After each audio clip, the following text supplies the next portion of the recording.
Alrighty, everyone. Here we are on yet another episode of the ReEducation Camp podcast. My name is Colin Miller, being joined alongside, as always, by the incomparable, the talented, the 2 week late Karen O'Toole. Karen, it's been 2 weeks since we've recorded I our know. illustrious award-winning, widely viewed podcast. And I'm going to put most of the blame upon your shoulders, Yes, really. I mean, correct. just all these things came up in the past 2 weeks. Although to be fair, I was kind of feeling a little bit under the weather on Easter Sunday. I had pulled a muscle in my shoulder, so I was a bit crabby, a bit out of it. But I'm feeling good today, though. It's been an interesting past couple of weeks.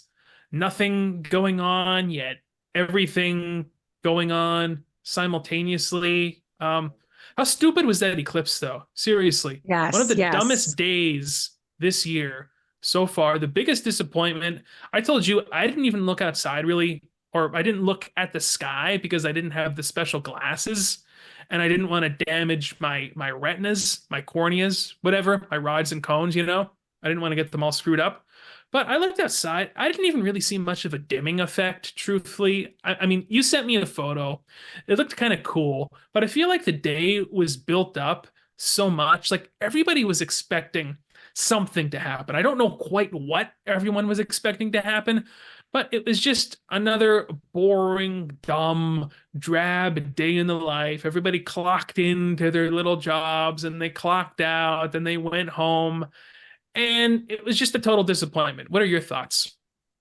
Yeah, I'd have to agree. I feel like everyone in a lot, like the eclipse and a lot of what's been taking place in the election and just a lot, especially in certain circles, is as if we are all living in sixth grade and we're turning on the radio dial or we're turning on the television and you're seeing there's precipitation outside and you're wondering, am I getting off school today? And you're just watching it scroll by and you're waiting to see your school and you're waiting to see your school show up so you can just have the day off.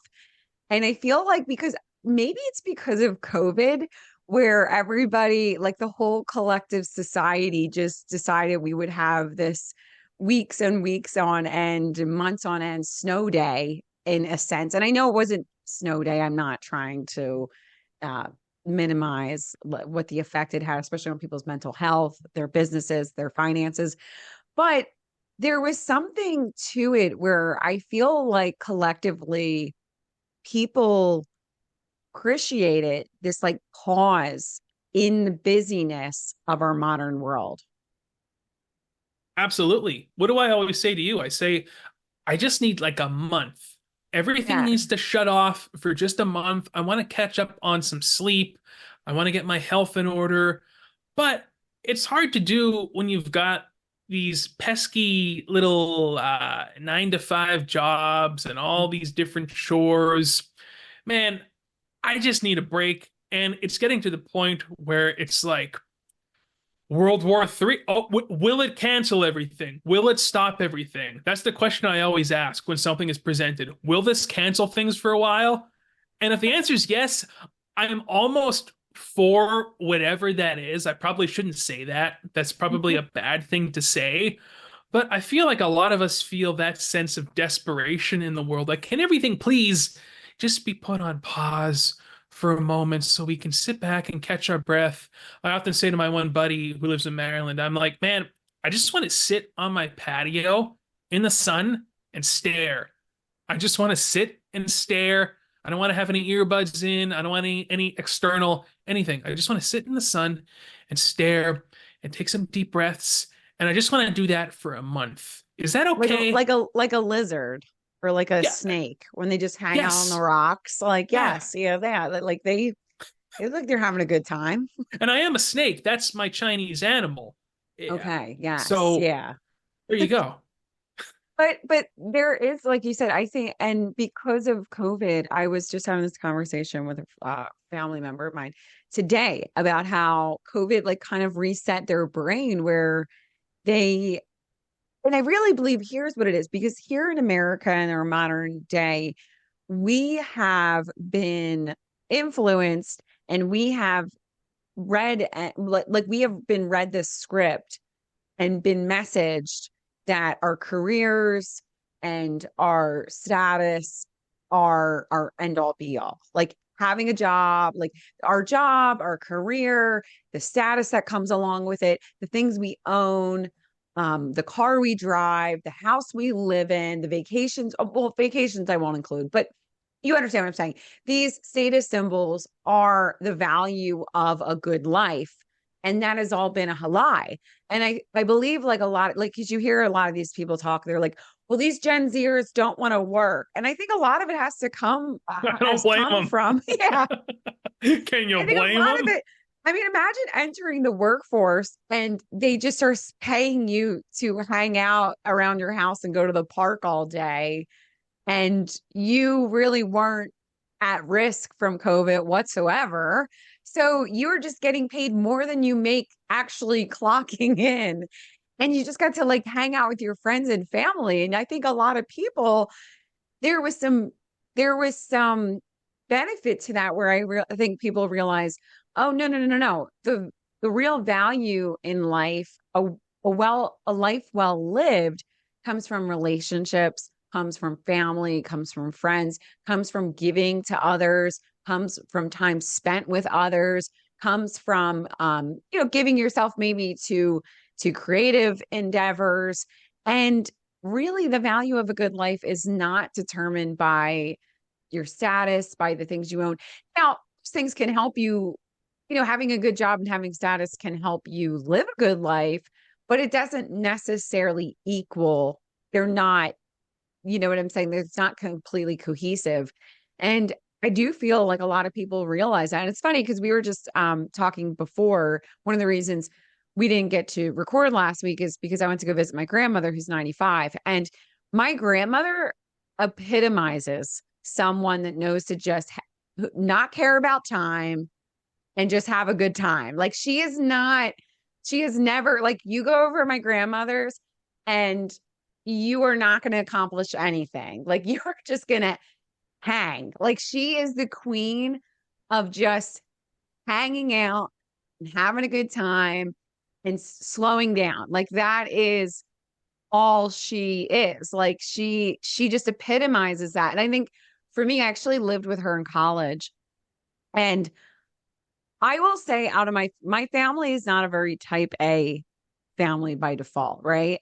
But being the big sister, I'm like the type A person in the type B family. And my dad has a little bit of like Italian in him. So we have like this little bit of like chutzpah, like where we have to like get things done and like be on whatever and be productive. And when I was young, I used to always want everything to be like perfect at Christmas. I was a big sister. I wanted everything to be perfect. I wanted things to be just so. I'd wrap all the gifts. I mean, Santa would help, but I'd wrap the gifts clean, make the tree look a certain way. And I mean, this is like at 12 or 13 years old. Like I am like, everything needs to be perfect. Like everything needs to be so. And I lived with my grandmother in college. And I mean, I even when I was a teenager, like middle schooler, I would want to clean before I would go to bed. Like I would want things to be orderly. And there's something to be said of order. But then I lived with my grandmother, who was like the polar opposite. And it really, really helped me break that down, like break from that and realize like you can like things the dishes don't need to be done. Like you can go live your life. You know what I'm saying? And like I feel like we live in a really type A controlled world. And there's a lot of us type B people who just like we want to have a good time. We want to have a good life. And we don't necessarily want to give everything to Starbucks. Us Irish are just looking for a That's good time, really. At Irish. the end of the day, we're just going to we're looking to go to the pub and have a pint and have a few friendly words, have a few laughs, and Yes. like that's it. I don't have time for this type A up and atom BS. And you know Yeah. what really bugs me is that when the word work, why did the word work become associated with having some sort of contractual obligation to a company? That bugs me because in my mind, if I sit down with my guitar to practice or learn a piece of music, that is work. I'm working because in order to get good at anything, whether that's a musical instrument, ping pong, podcasting, uh, getting in shape, whatever, you have to put in work. Yeah, When yeah. I'm at my job, when I'm working, I don't feel like I'm working. I don't know how I feel. I feel I probably shouldn't say how I feel. I probably shouldn't say how like my soul is like under, like a potato Yes. peeler. Like the potato peeler is just like Just layers of the soul are scraping coming away at off, this. falling to the floor. That's work? Why the hell? No, I'm sorry. That's not work. That's garbage. Yeah. Well, I believe it has to do a lot with like the Gen Zers. I think they just look at it and they realize like they want to be doing something meaningful. And And can you they're, blame them? yes, yeah, absolutely. I also know someone who had a really great like engineering job and they kind of like woke up at 30 years old and realized like, wait a minute, like why am I here? Like, why do I want to be here? Is this really what I would? I wanted to help people, and they worked in the pharmaceutical industry, and they're like, I don't feel like I'm helping people at all, like not whatsoever. And I really think it goes down to like we were talking a little bit before about like people that are kind of there are a lot of people that live to consume and they work to consume. Consumption is what drives them. And then there are other people that live to create. And that is that. And creation can mean being a barista at Starbucks. I mean, you can enjoy that job. I'm not saying like if you love putting a smile on somebody's face and you love delivering excellent customer service when a Karen rolls in and says that I need A a mocha literal Karen. frappuccino. Yes, like no sugar, no coffee, and no milk. And I'm joking about that, but like you can enjoy those jobs and you can creation can be many different things. But I feel like you just need to know who you are. Are you someone who can show up, can work for Merck, and can create some kind of devil, jab and is happy to do that if that means you get a new Porsche this year? Like if you're, and I'm kidding, there's pharmaceutical companies are not all the devil, not completely, but Well, go ahead. but what I'm saying is there are some people that they're fine. They'll go do the meetings, they'll go do the whatever. They thrive in that if it means they can get the car they want, it can get the house they want. And it's fine. We need those people. They have a value because Oh yeah. But they can maybe go do it. Go ahead. That's always been my whole thing. Okay, you're into that? Like my mom. She's, oh my God, excellent employee, super company gal, valued, appreciated, good at what she does. She's into that. She thrives off of that. She's an Aries, and God bless her. It ain't me. I'm just we should all just work based on our horoscopes, our I signs. do most things based off of the position of the planets and the stars, truth be told. Like all Aries should just be workers. That's the way it's in Yeah, our yeah, new she's an world. Aries, so go up and at him, go get him. God bless her. Although I'm sure she does want to retire soon Retire and at and some enjoy the fruits of her labor, like my father's but been doing yeah, for 5 years. you're you are right though that my I think of my mother-in-law and I think that she really thrives being a good worker, being she's very disciplined. That was instilled in her. Maybe we're just lazy. Maybe No, no, I we're am just not. better. We're just better than everybody. We don't have to work. Well, as a Virgo, I am better than most people, but I don't buy this whole laziness thing because like lazy implies that you're just sort of like there's this thing they call bed rotting where you just sort of, lounging around all day. And it's like, no, I like to do stuff around the house. I have different creative pursuits, musically that I'm interested in. I was exercising today. And Nice. to me, that's a day, really. What's wrong with that? You get up at your leisure, not too early, not too late. You grind up your coffee beans, you sit and have the coffee. The cat jumps up on the couch, she's purring in your lap, you're stroking her. Then, maybe you have a little light breakfast, go for a walk, get some exercise in, come back, do a podcast with Karen. And and that's a day, really. What in the hell do I need to be? I gotta give all my time, 40 hours a week, 40 plus hours a week to some company just to have a roof over my head and to eat. Get the hell out of here. And if they shaved off just one day, just shave off a day, I think people could swallow this horrible reality a little bit better. Like, oh, well, at least I'm off every Friday or every Monday. But no, they give you 2 days, one of them which barely counts. I mean, do Sundays even really count? Because you're really just spending most of it preparing, Dreading. dreading waking up the next morning. So something's got to give here. Something has to change. Maybe I have to change. I don't I really do. know. My only recommendation for people is on Mondays that if you start work on Mondays, whenever you start your week, I try to wake up early, very early on that day so that I have time to like decompress before the day even like I need This to early bird decompress here. before the yes, like I need to do that before I can so I give myself some like buffer time to really like so I'm ready by the time the day starts. I'm like and I try to start like a half hour earlier on Mondays so that because I know it's all going to come at me. Like it's all going to take over. But yeah, no, I think, like I said, it's not necessarily, and we also have only lived in, we're moving into like the post-industrial world, and the Industrial Revolution is only like 150 years ago, 160, 70 years ago.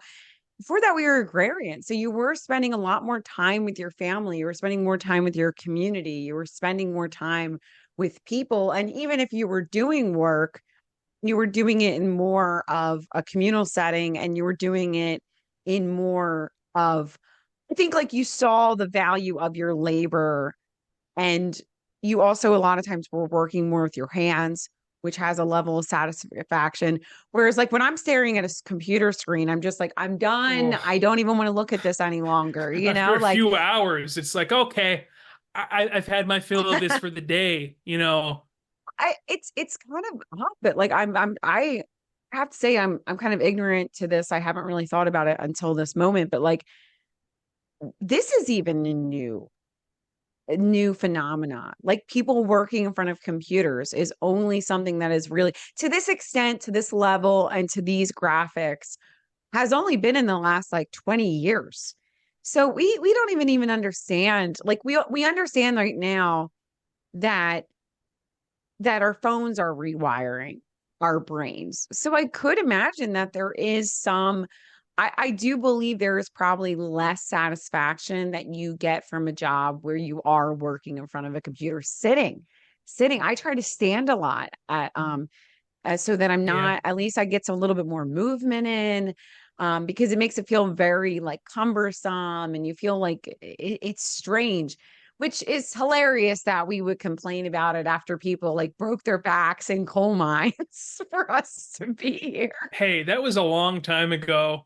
Times have changed, God bless them. I hope they're resting easy now wherever they are. But I just don't understand.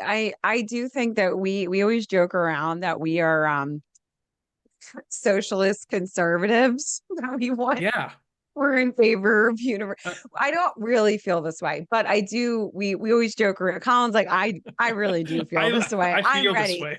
The UBI, send me the check, sign me up. Just Colin don't was bug me. he was you were debating staring at the eclipse so you could sign up for disability. Yeah, yeah, I saw that meme. I'm like, you know what? I wonder if that's actually, I wonder if that's actually plausible. But you know what? Then I hear about all like the struggles that people go through when they're trying to get on disability. It's like, oh, well, that sounds like a whole hell of a lot of work. As I tell everybody, it's not even okay. Yes, for some people, it's really hard. And having been on disability, speaking from a place of privilege here, the the worst part, the worst aspect of disability, in my humble opinion, was number one, not making that much money. I was making a quarter of what I made, which I wasn't making money. I was just getting a check, but I paid into disability. So it's not like, my husband pays into disability. It's not like this money came out of nowhere, but I, it was a quarter of what I had been paid. And nowadays it's less than a quarter of what I made. And so that was lame. I didn't like that. I didn't like not having money. That was sad. But even more than that, it was really the mental aspect of it where you felt like you couldn't really make any money. It was very limiting. I'm not sure if you've ever heard of like the psychological phenomenon of idea of like limiting beliefs, but I Yes. believe like disability is like the ultimate limiting belief because You're like now don't capped. get me wrong, like if you are, and there are different for blind people and certain disabilities, you can make more money than you can on other forms of disability. And I think disability, i I think it works properly, it's a great thing, and it's a wonderful that we have it.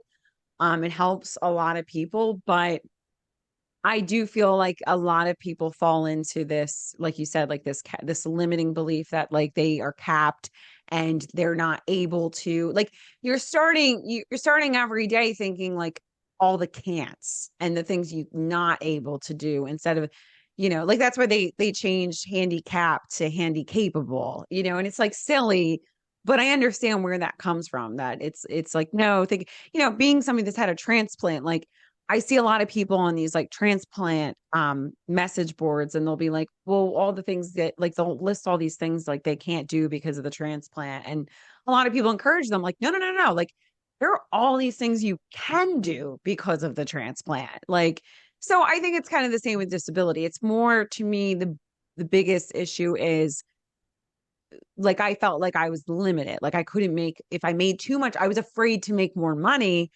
because I was on disability. I was afraid they were going to take it away from me. And at some point too, I was afraid like leaving my house. I'm like, is somebody going to be like spying on me and take away my money from me? Well, I'm like, they I check literally up have a on you. tube in my mouth. I've heard stories of people who are, Yeah. insurance companies come and check up on you. Oh yeah, it's a whole thing. Because I was in a strange place where like if you would have saw me, you might not know that I had some kind of medical issues going on. But if I like you saw there, you couldn't see that there was a tube coming out of my liver, and you couldn't see like, I would be going to the hospital every other week or every other month. So like it wasn't necessarily, there were weeks where I felt good, I was getting better, but then I would go back in the hospital. So like I said, but if you saw me driving to the grocery store, you'd be like, well, they pretty, What's this bitch doing? She's in yeah, the what's this? car, she's driving, she's loading up the cart.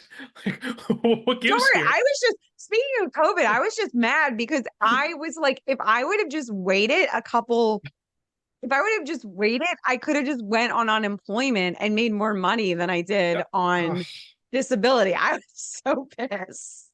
I I'm sure always there's tell so you, many people out there. I'm bitter that I didn't get to experience the full Yeah. COVID downtime. I was in a dispensary. I was locked up in a dispensary bagging up weed with a mask on. And some people might be listening to that and think, "Oh, well, that sounds great." No, I would have rather been at home doing my thing, Bagging and up weed at home. yeah, exactly. Bagging up my weed at home and getting paid double. So I didn't get to experience that whole being completely detached from your company, your employment. So And was marijuana considered like the weed dispensaries were considered essential? oh yeah, we were considered an essential business. I was an essential worker, Karen. People You're a in the hero. yeah, not all heroes wear capes, and people were depending upon me to get them their medicine, you know. And I went in with a brave smile every day as I was braving at the height of the pandemic. I could have gotten I could have gotten the COVID, and something could have happened to my lungs, but I went in with a like a trooper every day. So yeah, I'm still a little bit bitter that I never got to experience what all you other folks out there experienced when you were not at your place of business during COVID. But fingers crossed that that's, some, that's something else, maybe even more serious, pops up, and we can get some much needed downtime. You said about the eclipse. So the week before, so Friday before the eclipse, so what the eclipse was on Monday, right? April 8th. Yeah, it was on I Monday. believe, was it Friday? The earthquake took place in New Jersey. I'm pretty sure it was a Friday. Yeah, it was Friday because my whole day was like thrown off. So Friday, I'm at my house, I'm working. I noticed like this rattling and large trucks are not allowed on my road. So I get up and I'm looking out the window and I'm like, oh, why is this? Why is like the whole house shaking? And I was like, okay, it's not windy out. There's no truck coming up the road. I look back and the rattling started to kind of like slow a little bit. And I thought to myself, well, I think that was possibly an earthquake, which if you're listening from anywhere else in the country, Pennsylvania, we do not ever have earthquakes, very rare, extremely rare. Uh, my mom said the only time she ever experienced one, she's in her 50s, was in the 70s. And so I'm 33 years old. I've never experienced an earthquake. So I texted like my family has a big group message going on. I'm like, hey, weird, but did anybody feel like a rattling, like an earthquake? So they ended up not experiencing it. And my husband was driving, so he didn't really feel it either. But I survived. I'm here to tell the tale, to tell you all what it was like. But I have to just say, so then the earthquake happened on Friday. And that could put me on edge because, like I said, it was like a 4.8 magnitude quake in New Jersey. And like I said, we don't have earthquakes. Like I New York thought too, I that, think they felt it. yes, New York felt it. I thought that God was like opening up New Jersey to swallow Oh, some how kind of great! like demonic, yeah, like How great force would or have that been? something. Yes, yeah, it would have been. I don't know anybody in New Jersey that is demonic, but I'm sure there's plenty of bankers that, would probably, fit that bill. Unfortunately, that's not what took place. It was just an earthquake, according to the USGS, but can we really trust them? Was it maybe not? Maybe it was the Ark of the Covenant coming to The Ark of the the Covenant, forefront. the Ark of the Covenant is at Mar-a-Lago. I'll have you know. Yes, we know that Laura Loomer told us. Yeah, But that's the real so one. Friday's the earthquake.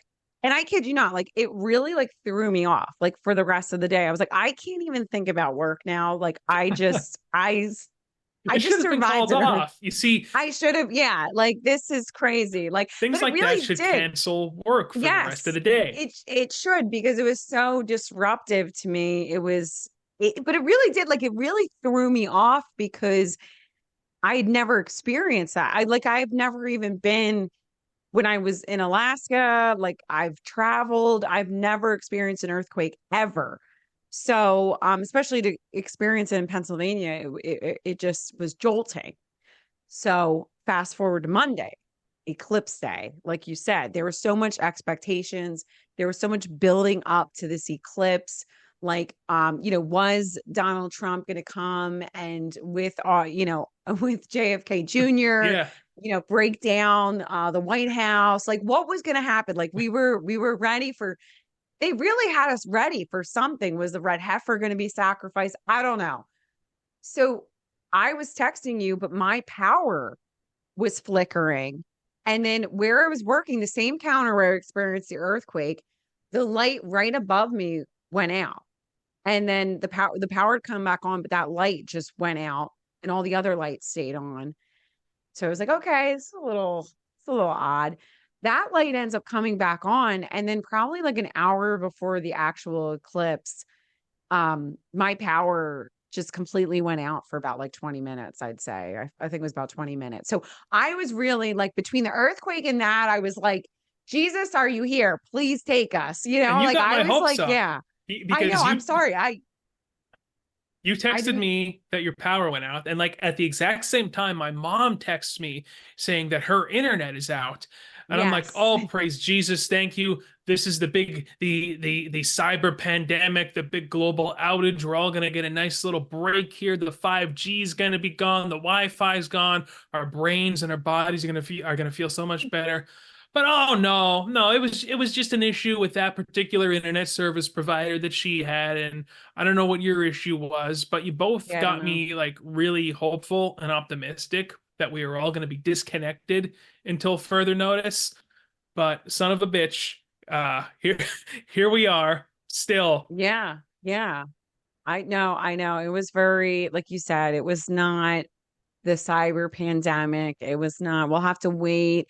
And of course, Iran launched a drone attack this weekend. But we were kind of I thought talking you were about that, saying, of course, I ran. Like I like I, as in you went for a run, and I oh, was like, Ron, yes, no, that's Iran, the nation, Persia, just Iran. launched an attack on Iran, launched an attack. Iran is how we say it in MAGA country. Okay. Ah, Uh, okay. Well, I mean, I'm in MAGA country too, and I guess I'm just a little more cultured, I suppose. yes. Yeah. So they launched an attack, but Israel is yet to determine if they're going to retaliate. But I had noticed this week that I realized, like you said, it really that is like the level of news is whether or not like do you is work canceled. Like that's where really like everybody who reads the news, this is what you need to know. Stop going the Drudge Report every morning. Stop going on whatever news site you're going on. I don't even know what people go on anymore because it's like gotten so crazy. Like stop going on. I don't want to call out anybody specifically, but like whatever it is, just stop doing it. Don't go on CNN. Don't go on anything. If something is really wrong, they will cancel work. That is when you will know something is wrong That's the because measuring stick. this past week is such a good example. Like Wednesday, all this news is Iran imminent attack. Iran is going to attack. We're on the edge of World War III. Biden saying this, blah, blah, blah, blah. The next day, OJ Simpson dies at 76. And the entire news conglomerate, right wing, alt right, left wing, mainstream, whatever it was, were 100% top. Everything at the top of their pages was all about OJ Simpson. And I remember like I got up on Friday and I'm like seeing all this OJ Simpson stuff. And I'm like, I thought we were like on the verge of World War III. Like what? OJ Eh, stopped it? OJ stopped OJ World War died. III? Thank God for OJ Simpson. He stopped World War III. We need to give him some credit here. But I have a brief OJ anecdote, by the way. It's very brief, and I don't know why this okay. memory stands out, but I'll never forget it. This was during the whole trial, and I remember being over at my grandmother's house, which would have been my dad's mom. And I don't know, this was like 94, 95, I guess, right? And I distinctly remember my grandmother looking at the TV and saying, "That poor man." And like me, as you know, I'm 4 or 5 years old. I remember saying, but he's a criminal. Like I knew at 4 or 5, but my grandma, I guess my grandmother like really thought that he was innocent, and maybe she was right. Wait. So funny that you say that because my grandmother, who we've been talking about, who's 95, she always maintained that OJ was innocent as well. So there's something about these grandmothers, like Yeah, either they just really like OJ Simpson or they know something.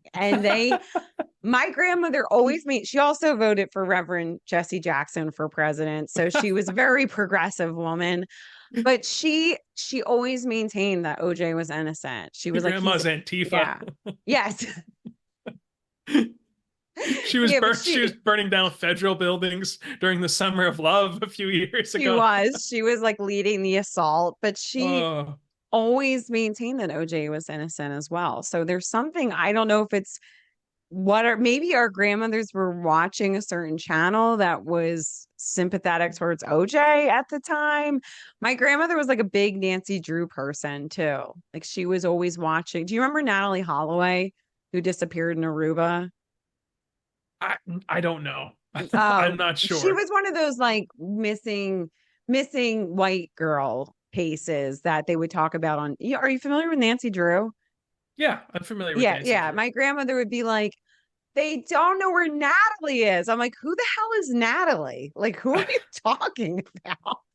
But she maintained that OJ was innocent. So our grandmothers, I mean, if both of them thought that, Yeah, I maybe mean, they were if both right. of them thought that simultaneously, and I will say, I think that he was really good in the Naked Gun movies.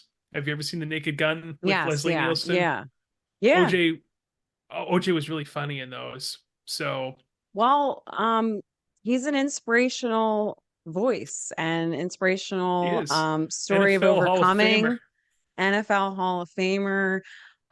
Just because we're talking about OJ Simpson, and this is probably the last time we'll ever talk about him, but That's what I you thought the think. story you were going he'll be rising again on the your next eclipse in 20 years.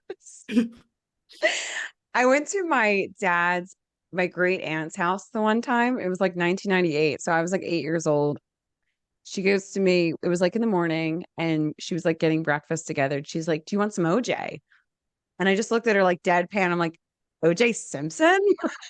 Yeah, that would confuse me growing up as well too. When my family Yeah. would call it OJ, and I would always think of OJ Simpson. OJ Simpson. And Yeah. I I'm like, never would refer to orange juice as OJ. To me, it's in poor taste. Call it orange no, juice. it's That's what orange. it is. It's like you said Iran. Like you get it right. I consistently mispronounce things because my brain is collapsing. But like you said, I am in favor of orange juice. I do not like saying OJ. That is OJ's, that's musical group, I OJ also don't like Simpson. cup of Joe. That bothers me too when people refer to coffee as a cup of Yeah. Joe. Like there's No. something It's coffee. unsavory about it, and it kind of makes me Yeah. a little angry. You're right. You're right. That is agreed. We should probably just, anybody that says cup of Joe, anybody that says OJ will from now forward be locked up in the DC gulag along with the January 6th insurrectionists. I feel like also I That's was thinking like I should be able to submit this episode of this podcast to disability and say, listen to some of the things I'm saying here. Like, do you think that I belong, it's amongst like regular people in society? No. The answer is no. It's the answer is obvious. no. Let me go. Like just let me So make with the check here. Come on. Just let You're me. like you're like the what's his name that shot at Ronald Reagan to get Jodie Foster's attention. Oh Do you know God. what I know what you're talking I about, want his obviously, but life. Like I I just want don't. to be like him, like kind of with the people, but kind of like to myself. He's a popular YouTube channel. I don't know what his name is, but like he's a free man, but like, but you don't want him out and about with everybody. Like that's yeah, Was I he the one that actually understand. shot Reagan? Because I Reagan was believe shot, so. right? Yes, yeah, but can you imagine being Jodie Foster and like that guy is the sound about on YouTube? He's probably like, so how does this Google work? And he's like Jodie Foster address. So he's a streamer, basically, is what you're He's a saying. YouTube. He like plays guitar and has a Wow, he sounds like YouTube. a man after my own heart. Yeah. So another Oh story of God. overcoming, another story of just inspiration. Like, look at what these people accomplished with their lives, and we're just We're here complaining about clocking in. Yeah, we're just bitching and moaning here on YouTube and X, and God knows who's listening to us. And I encourage, like, I would like to grow an audience here. I would like to have some interaction with my fellow human beings. So I encourage everybody to to click the little subscribe button or give us a follow because it would be nice to build some sort of re-education camp community. That's our ultimate goal here, is it not? Yes, we want to unite all of the conservative socialists. As Colin always points out, socialism for me, conservatism or capitalism for thee is what you always say. Yeah, So we want to unite the people that like we think people should work hard, but we should probably get a check every month. Like that is our exactly. demographic. Like Uh, that's our demographic. Like we're not going to tell you like Ben Shapiro that you have to work till you hit the grave till you can't remember where you are. Which can we just no, talk about that for a moment? Like, come on, what was the just so I understand? he's I get it. intelligence. That's Like, what it boils down to. He's yeah, he is intelligence, okay? yes, yeah. Well, listen, like I get it. I understand. Like in some aspects, like if you are doing something you love and you I don't know. I still don't necessarily I don't agree with this because I know someone who has done what they love, enjoys what they do, right? Like let me explain this. So is pretty much physically capable of doing it. They're mentally capable of doing it. But I still see that there's an expiration in your life for work, even if it's the work you love. Like there really it comes a day where the remainder of your years should be committed to most likely the future generation in some way, whether that's your actual grandchildren or that's, fostering younger people in your field or whatever. And we have like a crisis of people that have cushy jobs that like are literally clinging onto them with like every little fiber of their being. And like really like the professors on college campuses, like there's so many of these professors that like their time they should have retired like 10 to 15 years ago. And the younger generation is like waiting to get these jobs and like they will just not give up. Because instead of investing in their children, they lived for themselves and they lived for what these back to what we were talking about with status. Like they lived for the status of being a professor instead of nurturing the next generation at some point. And now their identity is so wrapped up in their status of their career and what that like that occupation or what that moniker says about them that they don't know how to be a normal human being, like because they've invested everything in this. And it's kind of like look at somebody like what is his name? Tom Brady, right? Yeah. Excellent football player. Like I'm not a football expert, but I get it. This guy is fantastic. He's one of the best of all time. But Tom Brady, he can't play forever.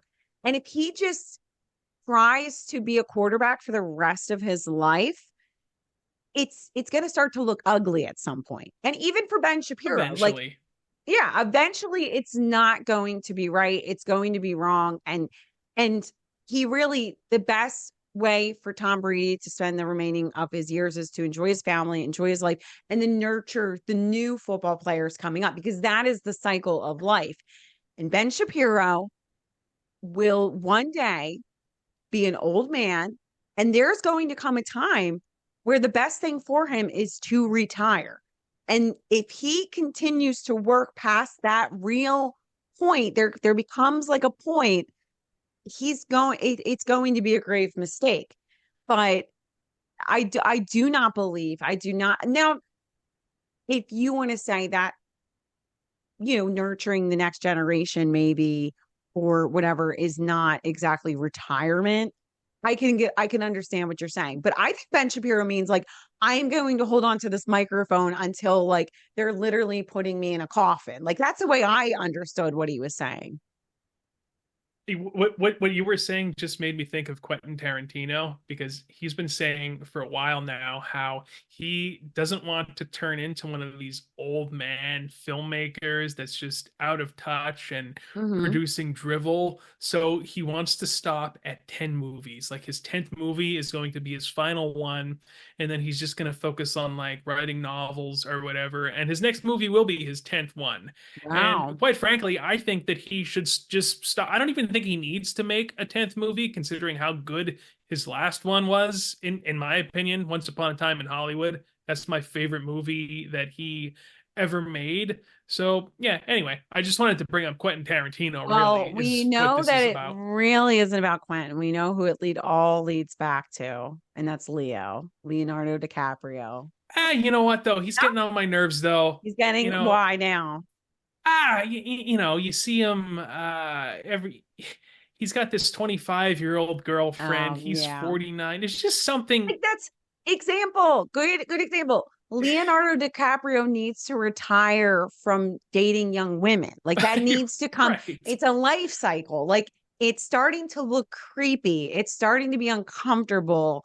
And yeah, a lot of people don't realize like at some point, like I said, like Ben Shapiro, I think kind of sounded a little tone deaf because it's like, okay, you want somebody getting up on scaffolding and someone who has At 90. done a pipe fitter needs to be pipe fitting at 90. Like are you I'm pretty sure they paid their due. Like nobody wants a 90-year-old doctor coming in and like working on them in surgery. Like so I think maybe he didn't completely understand what he was saying. I think maybe it was just a little out of context, but And he's a um multi-millionaire yeah. too, you know.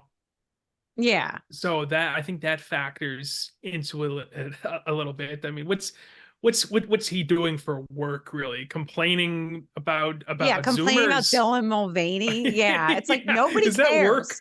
Like you people have literally like they have made so many problem. Like I would never even known about the Dylan Mulvaney Bud Light thing. Why did we have to have a conversation about this for like 4 months? Like because like yeah, like you said, Ben Shapiro. I'm sorry, I mean really, but he's right because he probably will never retire from complaining about nonsense. Like that probably will Right. be something he does until the day he dies. And I have to say, I probably will do the same. So maybe Ben has a point. Maybe I will never retire from complaining. But I think that really leads us to one of the most important moments of our day. On this podcast, we have a tradition that I would like to continue before we close of reading the horoscope of Donald John Trump. You have it prepared? Um, um, I do not, unfortunately, because I Should I pull it up? partied too. I was gonna pull up the New York Post one because I really liked it. My boss read me his horoscope the other day. Okay. Um, on the New York Post, and then I read mine, and I I thought like both when of us you had. read it. So, Okay. if you wouldn't mind. Okay. I just want to give credit to astrologer Sally Brompton. She has forecast what today has in store for Donald Trump. So my voice is I did karaoke late last night in Philadelphia, so I apologize. Okay, for Donald Trump, now is the time to show what you can do. Now is the time to prove you have what it takes to compete at the highest level.